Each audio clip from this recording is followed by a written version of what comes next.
감사합니다.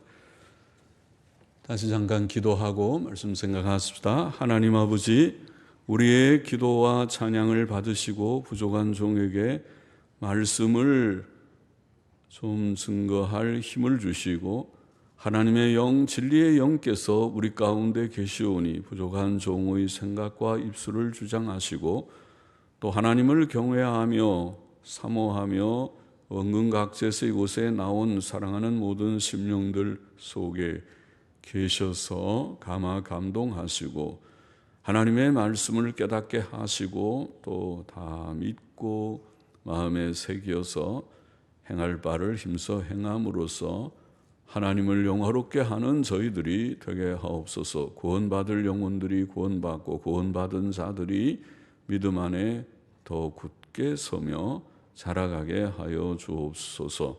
예수님의 이름으로 기도하옵나이다. 아멘. 아멘. 고린도후서 10장 말씀 좀 생각하십시다. 1절 2절 다시 보십시다. 너희를 대하여 대면하면 겸비하고 떠나 있으면 담대한 나 바울은 이제 그리스도의 온유와 관용으로 온유함, 관용이라고 번역하는 말은 그것도 사실 온유함 그런 뜻인데 온유함.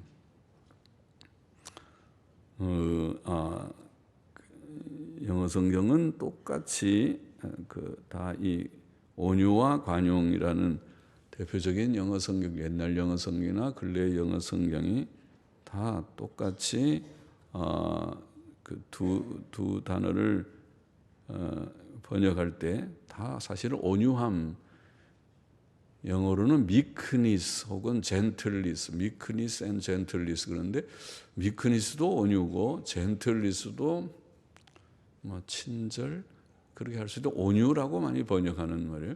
그래서 온유, 우리말에는 온유하고 동의어가 또 뭐가 있을까? 그래서 온화함, 온화쯤 될까?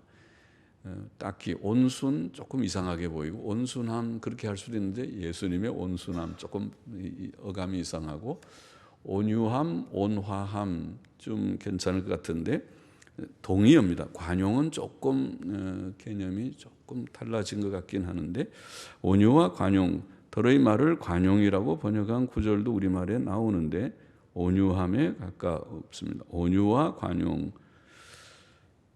으로 친히 너희를 권하고 또한 우리를 육체대로 행하는 자로 여기는 자들을 대하여 내가 담대히 대하려는 것 같이 너희와 함께 있을 때에 나로 하여금 이 담대한 태도로 대하지 않게 하기를 구하노라. 자, 고린도후서 10장부터 12장은 고린도후서 성경의 특징이라고 제가 서두에 말한 사도 바울의 사도직의 변증에 대한 내용이 좀 그 내용이 나오는 그런 부분입니다. 사도 바울은 고린도 교인들을 대면할 때에 그들을 얼굴을 대해서 볼 때에 겸손했다고 말합니다.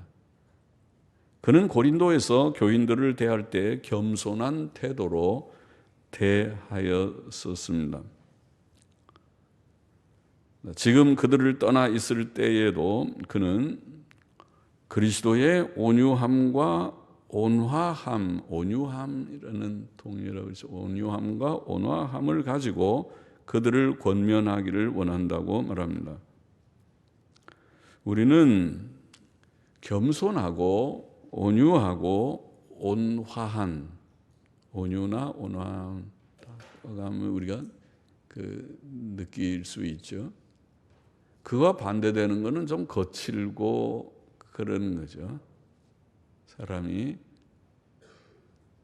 그러나 온유하고 겸손함, 사람이 겸손한 성품, 또 온유한 성품, 온화한 성품, 이것이 예수님의 성품이고 이것이 성도들에게 필요한 예수님이 나는 마음이 온유하고 겸손하니 내 멍에를 메고 나를 배우라 마태복음 11장 29절에 말씀하신 그 교훈이고 예수님의 성품이고 또 바울이 사도는 하나님이 주신 특별한 직분이지요. 목사보다도 훨씬 권위가 있는 직분입니다. 목사는 뭐 기적을 행할 능력이 없습니다. 오늘날 목사는.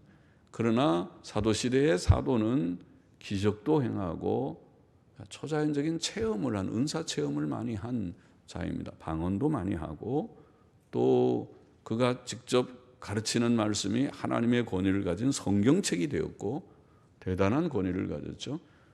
그러나 바로 이런 인물인 바울이 예수님의 성품을 받아서 온유와 겸손, 온유와 온화함을 가지고 그들을 대면할 때도 그렇게 대하고 편지를 쓸 때도 그런 마음으로 쓴다. 그렇게 말해요.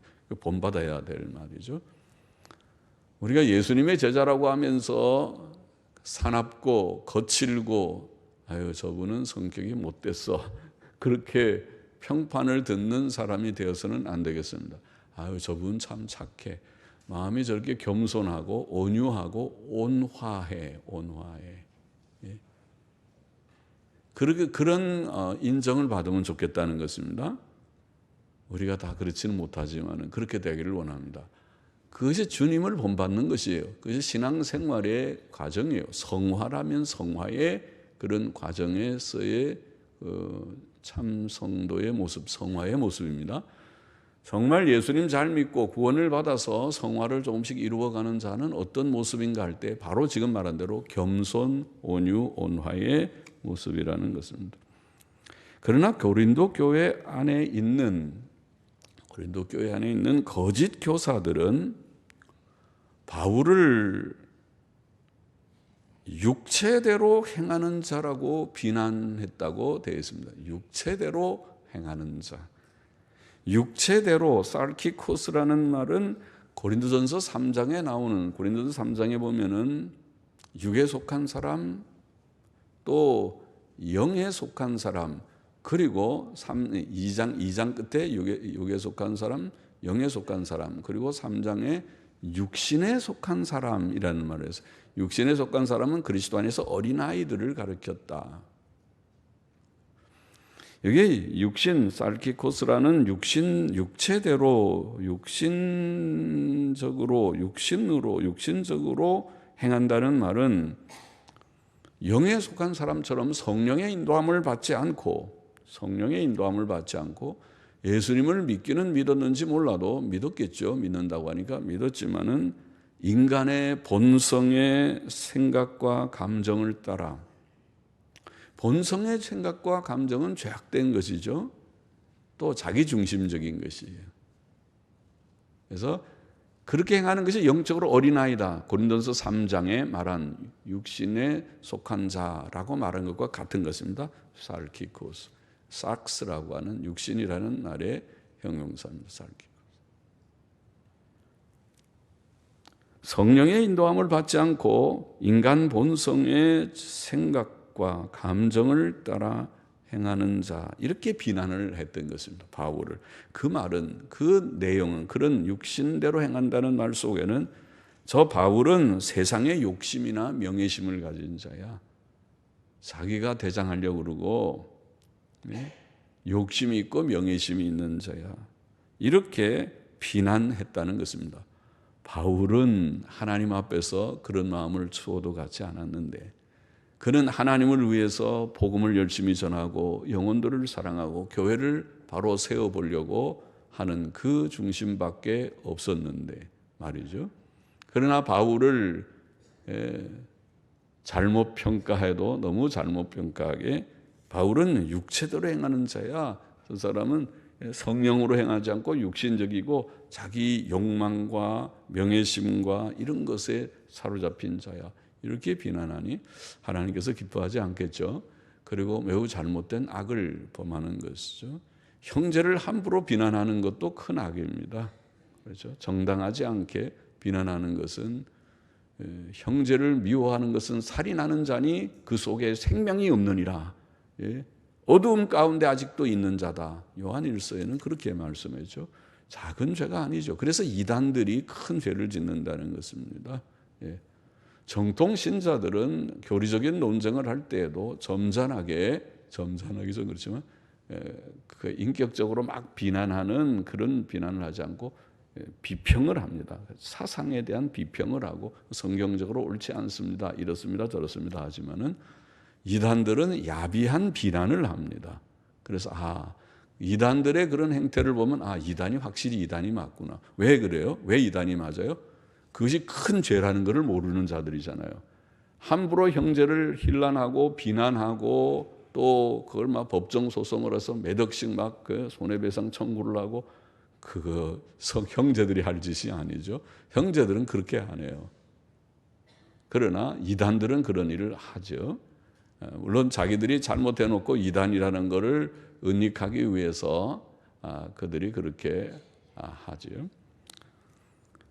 이단의 그런 모습에서 볼 수 있는 것이죠. 바울은 그러나 그렇게 하지 않았습니다. 하나님의 종들은 세상에서 주님도 그런 비난을 받아서 십자가에 못 박혀 죽으셨지만은 바울도 저 육체대로 행하는 자라는 비난을 자기가 개척한 교회 속에서 고린도 교회 속에서 어떤 거짓 교사들에 의해서 그런 비난을 받았습니다. 그런 각오를 하나님의 종들은 하며 사는 것이 좋습니다. 바울은 고린도 교인들에게 겸손과 온유함과 온화함으로 대하려 하였으나 자신을 그릇되게 비난하는 자들을 향해서는 담대한 마음으로 대하려 했다. 그렇게 표현하고 있습니다. 그러겠죠? 잘못은 분명히 해야 되겠죠? 당신 참 잘못된 거예요. 그렇게 말하면 그런 말은 해줘야겠죠? 그러니까 담대하게, 악에 대해서는 담대하게 책망도 하고 지적도 해야 되겠고, 그러나 진실의 주를 믿는 자들은 마음의 상함을 받지 않도록 온유와 겸손과 온화함으로 대하고 권면도 하고 해야 하겠습니다. 3절 4절 보십시다. 원문에 이는 우리가 육체에 있어 행하나 육체대로 싸우지 아니하노니 아니함이라. 육체에 있어 우리가 다 육신을 입고 있지만은 육신의 죄성이 없지 않지만은 그러나 육체대로 싸우지 않기 때문이다. 그렇게 말합니다. 또 이는 우리의 싸우는 병기는 육체에 속한 것이 아니요 오직 하나님 앞에서 혹은 하나님으로 말미암아, 옛날 영어 성경은 하나님으로 말미암아 견고한 진을 파하는 강력임이라. 자, 우리는 다 육신을 가지고 있기 때문에 우리 가운데 육신적 생각, 즉 세상적인 욕심과 명예심이 아주 없지 않겠지만은 속에, 그러나 주의 종들은 육체대로 싸워서는 안 됩니다. 즉 그들은 세상적 욕심이나 명예심을 가지고 행해서는 안 됩니다. 그러면 주의 종도 아니죠. 주의 종은 그렇게 해서는 안 됩니다. 구원받은 성도들도 그래야 됩니다. 구원받은 성도라면은 우리는 하나님의 뜻대로 거룩하고 바르고 또 선하고 진실하게 살고자 하는 마음을 가져야 합니다. 그게 성도죠. 그래야지 성도라고 하면서 육신의 죄성, 자기 속에 남아있는 찌꺼기 같은 죄성의 충동을 받아서 욕심을 따라 행하고 명예심을 따라서 행하고 남을 함부로 헐뜯고 비난하고 욕설이나 하고 파괴적이게 행하고 그러면은 진짜 큰 악을 범하는 자죠. 교회 밖에 있는 사람보다 더 못한 악을 범하는 자죠. 그런 자들이 더러 교회 안에는 있었고 또 있습니다. 그러나 그런 자가 되어서는 안 되겠습니다. 복음 사역을 여기 싸움이라고 말합니다. 복음 사역은 사탄과 악령들과의 전쟁이며 악한 자들과의 전쟁입니다. 그때 복음 사역자들의 무기는 육신적 힘이나 육신적 지혜와 생각이나 세상적 수단과 방법이 아니고 세상적으로 그들이 머리를 써서 잔꾀라고 하죠. 보통 세상 사람들이 머리 좀 쓰는 사람들을 잔꾀를 써서 대하는 것이 아니고 오직 하나님으로 말미암아 견고한 진을 파하는 강력한 능력이다. 그것이 주의 종들, 사역자들의 무기다. 그렇게 표현합니다. 여기에 견고한 진은 사람의 생각을 가리킨다고 보입니다. 구원받기 전에 사람의 무지하고 불경건한 생각은 견고한 진처럼 매우 완고합니다. 잘 깨어지지 않습니다. 그것은 견고한 진과 같습니다. 그러나 하나님께서는 그것을 깨트리실 것이다. 그 견고한 진, 자기라고 하는 것이 자기 속에 그 완고한 완악한 그 심령이 부서져서 깨어져 버릴 때, 그때 진정으로 구원의 역사가 일어나게 될 것이다. 자기는 깨어지고 이게 하나님 앞에 나라는 것이 별거 아니로구나. 죄악 덩어리로구나. 내가 하나님 앞에 참 잘못했구나. 이제 내가 주님만을 진실히 믿고 주의 온유와 겸손을 내가 본받고 따라가는 제자가 되어야겠구나. 그것은 놀라운 자기 결단입니다. 자기가 부서지고 깨어지고 새롭게 자기가 태어나는 것과 같은 것입니다. 예수 그리스도의 복음은 모든 믿는 자에게 구원을 주시는 하나님의 능력이 됩니다.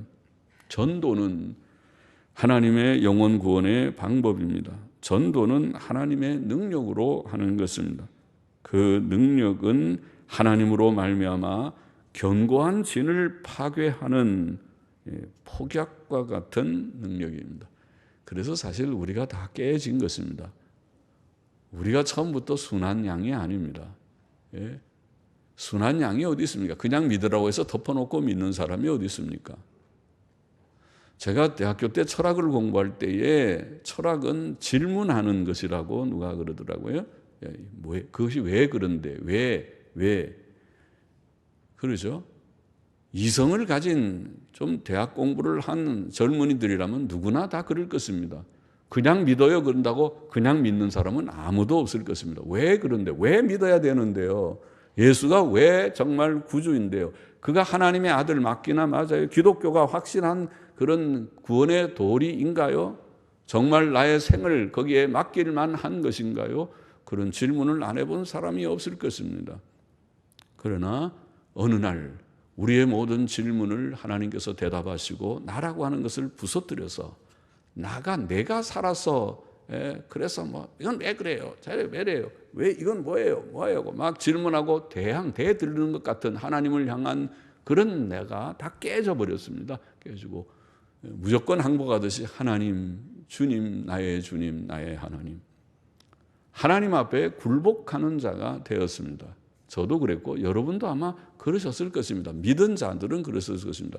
여러분이 다 순한 양같이 보이지만은 그러나 다 여러분 속에는 견고한 진 같은 것이 과거에 있었고 지금도 조금은 남아 있을지 몰라요. 어떤 때는 그게 살아나갔고 이게 딱딱 하는 그런 것이 있을지 모르지만은 그러나 그것을 딱 제압해서 안 돼. 예수님은 나의 주님이시야. 주님의 말씀 앞에 내가 복종하기를 원한다. 그러면서 주님을 따라가실 것이라고 봅니다. 견고한 진을 깨트리는 강력한 능력이 복음의 말씀 속에 있었습니다. 그러므로 우리는 전도자들을 위해 그렇게 기도해야 합니다. 또 전도할 때마다 목사가 설교할 때마다 여러분은 그렇게 기도해야 됩니다. 오 주님, 영혼을 구원하는 오늘도 능력의 역사가 있기를 원합니다. 견고한 진을 파하는 능력의 역사를 주시기를 원합니다. 하나님의 말씀이 전달되고 외쳐지고 선포될 때에 견고한 진 같은 완고한 완악한 그런 마음들이 혹 있으면 다 깨트려지듯이 그릇이 쨍그렁하고 다 깨져버리듯이 나라는 것이 깨어지고 하나님 앞에 내가 교만한 자였구나. 하나님을 긍정하고 하나님을 내가 주님이라고 부르며 그 앞에 겸손히 무릎을 꿇듯이 하나님, 내가 하나님을 믿고자 합니다. 주님을 내가 믿고자 합니다 하고 고백하게 하여 주소서. 그렇게 기도해야 될 것입니다. 복음에는, 말씀에는 능력이 있다고 했습니다. 우리가 그 앞에 굴복한 것처럼 오늘도 말씀 앞에 굴복하는 자들이 되기를 원합니다. 5절 보십시다. 모든 이론을 파하며 하나님 아는 것을 대적하여 높아진 것을 다 파하고 모든 생각을 사로잡아 그리스도에게 복종케 하니 너희의 복종이 온전히 될 때에 모든 복종치 않는 것을 벌하려고 예비하는 중에 있노라. 바울은 지금 자기의 사도직을 변호하는 맥락 속에서 말씀하고 있지만은 그러나 또 귀한 진리를, 구원의 진리를 말하고 있습니다. 하나님의 능력은, 하나님의 구원하시는 능력은 사람의 이론들, 모든 이론들, 세상의 잡다한 사상들을 다 파한다. 모든 이론을 파한다. 부서뜨린다는 말이죠. 그렇죠. 인생관, 세계관 뭐 그렇게 말하죠. 우리는 기독교도 그 중에 하나에 불과하다고 그렇게 말하는 것이죠. 길들은 많아, 여러 길들이 있다고 말합니다. 인생관이 거기 하나뿐인가 그렇게 말합니다. 다원주의적인 사회가 아닌가 그렇게 말합니다. 그러나 모든 이론들을 다원주의적으로, 상대주의적으로 생각하면 진리는 없습니다. 절대 진리는 없습니다. 오늘의 그런 포스트 모더니즘이라고 흔히 말하는 그런 시대는 상대주의 시대라고 하더군요. 절대적 진리가 없는 시대다. 누가 어느 하나에 독단적으로 말하면 그 사람은 오늘 현대사회에 어울리지 않는 전근대적인 사람이라고 도태되어야 한다고 여기는 시대를 우리가 살고 있다고 하더군요. 그러나 기독교는 옛날부터 지금까지 변함없이 절대 진리를 선포했습니다. 그래서 사람의 모든 이론들을, 세상의 잡다한 사상들을 다 파한다. 하나님의 능력은 하나님을 아는 것을 대적하여 높아진 모든 것을 다 파한다고 말합니다. 하나님을 아는 것이 지혜의 시작이요 지식의 근본이라고 성경에 되어 있는데 그것은 변함이 없습니다. 또 하나님을 아는 것이 가장 중요한 복인 영생의 길이라고 주님께서 요한복음 17장 3절에 말씀하신 말씀도 변함이 없습니다. 그러나 사람이 하나님을 모르고 하나님의 지식을 대항하여 높은 마음을 가지고 있기 때문에 하나님의 능력이 이것들을 다 깨트리는 것입니다. 깨어져야 하나님의 지식이 바로 세워질 것입니다. 하나님을 알 것입니다. 하나님을 알아야 영생에 이를 것입니다. 하나님을 모르면 여전히 그는 이 수수께끼 같은 세상 속에서, 허무한 세상 속에 살다가 허무하게 죽고 주 앞에, 심판대 앞에 서게 될 것입니다. 하나님의 능력은 복음을 통하여 사람의 모든 생각을 사로잡아 그리스도에게 복종시킵니다. 복음은 죄인들의 구주이신 예수 그리스도에 관한 소식입니다. 죄인들은 복음을 통해 예수님을 믿고 그에게 복종합니다. 복종이 온전케 된다는 말은, 지금 이게 복음의 진리도 말하면서 사도직을 변증하는데, 지금 고린도 교회 안에는, 고린도 교회는 주님을 믿는 교회인데, 믿는 이들인데, 그 가운데 어떤 일부의 거짓 교사들의 선동 때문이기도 하지만은 고린도 교회에는 바울의 사도직에 대한 지금 의심, 사도직에 대한 도전이 있었습니다. 고린도 교회가 편치를 못합니다. 바울이 무슨 사도냐 그렇게 말합니다. 그래서 복종이 온전케 된다는 말은 복종의 정도, 즉 성화의 정도를 나타내는 면도 있지만은, 그래서 복종이 한다고 하지만 고린도 교회가 주님을 복종하지만 아직 불완전 상태에 있습니다. 일부는 긍정하지만 일부는 지금 오히려 하나님이 세우신 바울에 대해서 도전하는 자들이 일어났습니다. 불완전한 복종이라고 볼 수 있습니다. 그런데 그것은 우리가 성화적 측면에서 옛사람의 요소들, 죽어야 될 요소들이 죽지 않고 살아있는 불순종의 요소들이 살아있고, 순종하는 새 사람의 요소들이 살아나야 되는데 아직 살아나지 못하는 불완전 상태라고 볼 수 있습니다. 그러나 성화입니다. 과정입니다. 죽어야 될 것은 죽고 살아야 될 것은 살아야 됩니다. 복종이 온전케 될 것입니다. 온전케 되면 그들이 바울의 사도직을 인정하게 될 것입니다. 또 바울의 가르침에 그들이 다 통합하여서 그 가르침에 순복하게 될 것입니다. 하나님의 뜻이 거기에 있습니다. 오늘 우리가 성경을, 바울의 서신을 성경으로 읽는 것처럼 하나님의 뜻은 이 말씀, 사도들을 통하여 증거된 신약 27권의 말씀이 정경이 되어서 우리의 신앙과 행위의 법칙이 되기를 원하셨습니다. 거기에 이의가 없기를 원하셨습니다. 하나님의 뜻대로 온전한 순종이 이루어질 것입니다. 고린도 교회가 예수 그리스도께 온전히 복종할 때에 오늘 본문의 표현대로 모든 복종치 않는 자들은 징벌을 받을 것입니다. 그러겠죠? 바울의 사도직이 확증되고 확인되면 바울에 대해서 대항하는 자들은 회개하든지 회개치 않으면 징벌을 받을 것입니다. 권징을 받을 것입니다. 당신은 그런 태도를 가지고 교회 생활하면 안 되겠어요. 교회 생활은 그렇게 하는 게 아니에요. 복종하세요. 당신이 모든 말씀에 대해서 복종하지 않으면 당신은 교인의 그런 바른 자세를 가진 자가 아닙니다. 하나님께서는 교인들이 말씀에 복종하기를 원하십니다. 그렇게 말하겠죠. 그리고 복종치 않으면, 그 가르침에 복종치 않으면 그것은 권징의 대상이 되는 것이 아닙니까? 그런 말이겠죠. 복종치 않는, 모든 복종치 않는 자들을 징벌하도록 예비하는 중에 있다. 그렇게 표현했죠. 7절 보십시다. 너희는 외모만 보는도다. 만일 사람이 자기가 그리스도에게 속한 줄을 믿을진데 자기가 그리스도에게 속한 것 같이 우리도 그러한 줄을 자기 속으로 다시 생각할 것이라. 고린도 교인들은 사도 바울을 외모로 평가하고 판단하고 있었습니다. 사도 바울은 외모로는 그렇게 훌륭해 보이지 않았던 것 같습니다. 성도들이 하나님의 종들을 외모로 보는 것은 큰 잘못입니다.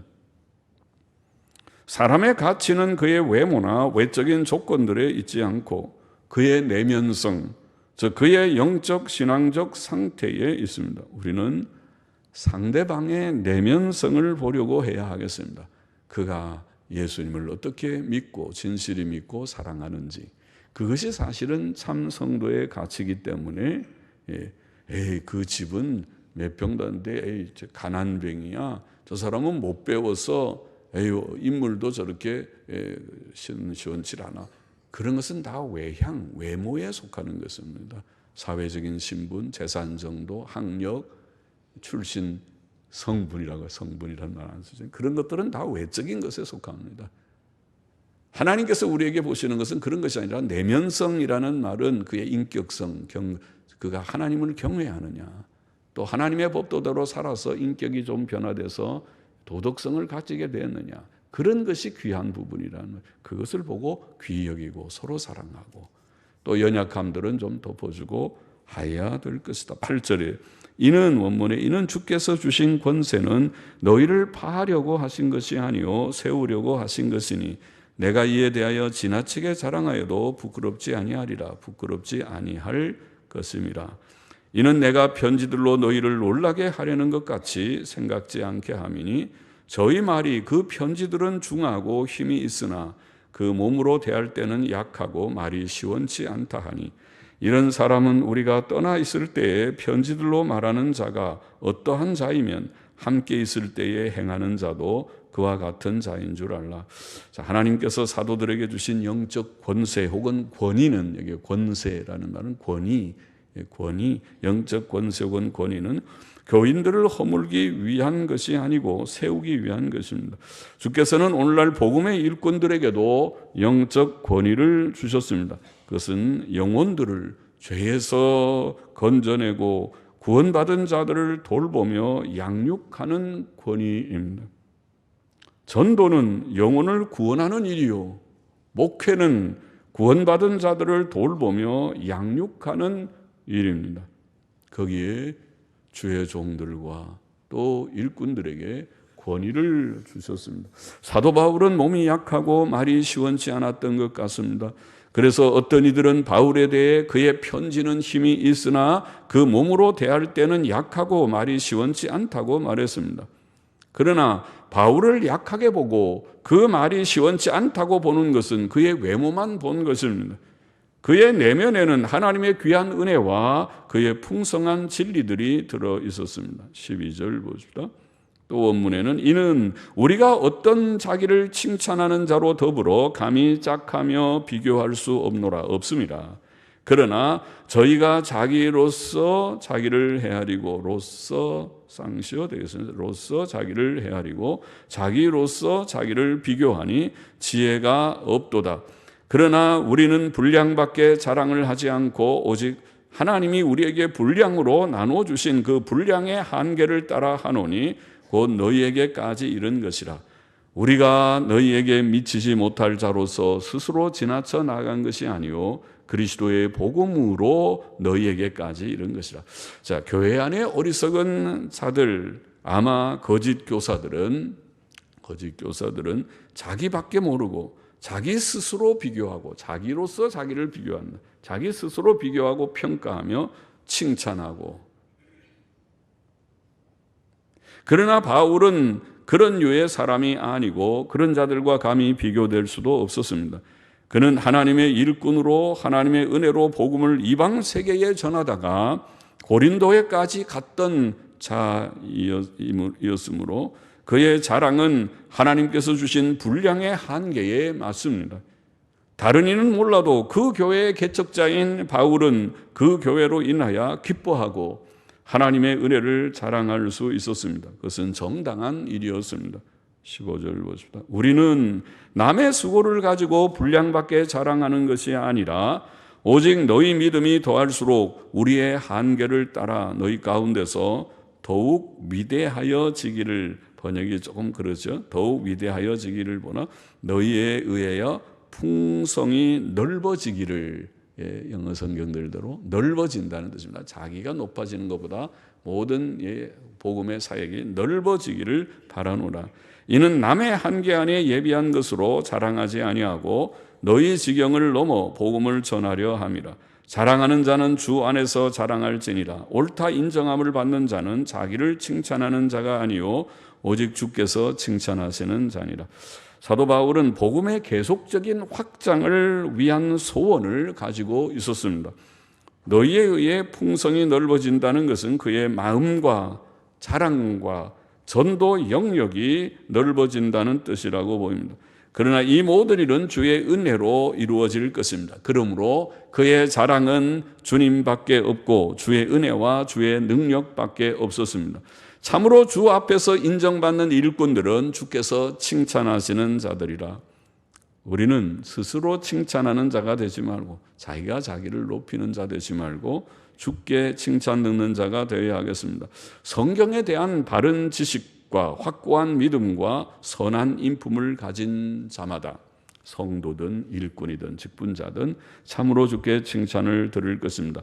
본장의 교훈을 정리해 보십시다. 첫째로 몇 가지 우리가 교훈을 좀 기억하십시다. 첫째로 우리는 예수님의 겸손함과 온유함과 온화함을 본받기를 원합니다. 1절의 말씀대로 너희를 대하여 대면하면 겸비하고 떠나 있으면 담대한 나 바울은 이제 그리스도의 온유와 관용, 온유함과 온화함, 관용도 온유함이라는 뜻이라고 했죠. 동의어입니다.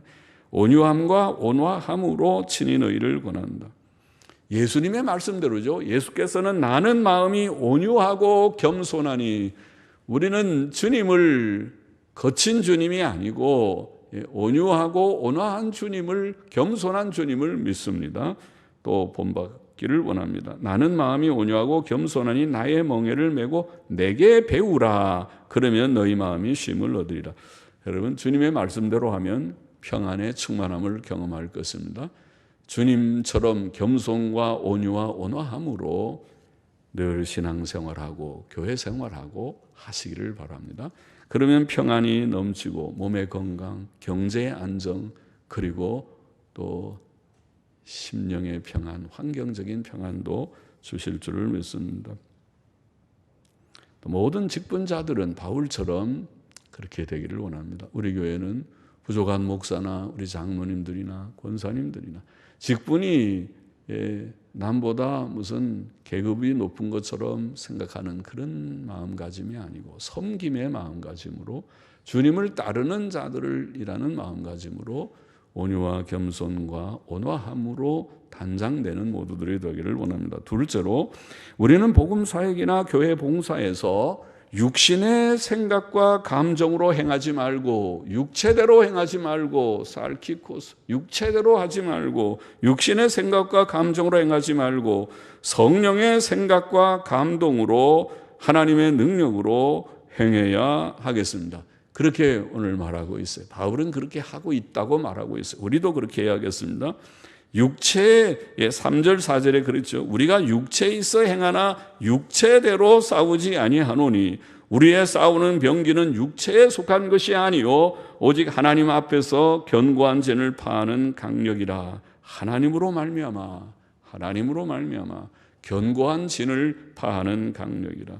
육신의 생각과 감정을 따라 행하는 사람은 사람을 외모로 보고 판단할 것입니다.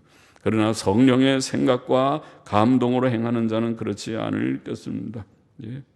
성령의 생각과 감동으로 행하는 자는 모든 마귀의 시험과 이 세상에 마귀의 시험이 많죠. 또 사람의 연약한 일들이 많지만은 그런 것들 때문에 시험 들고 넘어지지 않고 그것을 잘 극복하는 마귀의 시험은 물리치고 사람의 연약은 그를 위해서 불쌍히 여기고 기도하고 또 품고 권면은 하지만은 품고 나아가는 그런 극복을 하게 될 것입니다. 성령의 사람들이 되어야 할 것이다. 육체대로 행하는 자가 되어서는 안 될 것. 셋째로 우리는 모든 생각을 예수 그리스도께 온전히 복종시켜야 한다. 그렇게 말했습니다. 5절 6절에 모든 이론을 파하며 하나님 아는 것을 대적하여 높아진 것을 다 파하고 모든 생각을 사로잡아 그리스도에게 복종케 하니 너희의 복종이 온전히 될 때에 모든 복종치 않는 것을 벌하려고 예배하는 중에 있노라. 믿음의 도를 말씀하기도 하고 바울의 사도직을 변증하기도 했습니다. 복종하는, 우리가 그리스도께 복종하는, 그리스도의 권위 앞에 복종하는, 그리스도의 말씀 앞에 복종하는, 복종에도 온전히 복종하는 저와 우리 모두가 되기를 원합니다. 교만한 생각을 버리고 예수님께 온전히 복종하는, 그것이 참된 구원이고 참된 성화이기 때문에 복종하는 우리가 되기를 원합니다. 그리스도의 겸손과 온유를 본받기를 원합니다. 성령으로 행하고 육체대로 행치 않기를 원합니다. 또 그리스도께 온전히 복종하는 자가 되기를 원합니다. 적어도 세 가지 교훈을 마음에 좀 새기기를 원합니다. 기도하십시다. 하나님 아버지, 오늘도 고린도후서 10장의 말씀을 묵상하며 몇 가지 교훈을 마음에 새깁니다. 주의 성품을 본받아서 겸손과 온유와 온화함을 저희 모든 성도들에게, 모든 직분자들에게 주시옵소서. 아버지 하나님, 우리가 육체에 있어 살지만은 육체대로 살지 않고 행하지 않고 싸우지 않고 주님 성령으로 행함으로써 육체의 소욕을 극복하고 마귀의 시험을 물리치고 육체의 모든 연약성들을 볼 때에 불쌍히 여기고 품고 나아갈 수 있는 저희들이 되게 하여 주시옵소서. 그리스도께 온전히 복종하며 사는 저희들이 되게 하여 주옵소서. 예수님의 이름으로 감사하며 기도하옵나이다. 아멘. 아멘.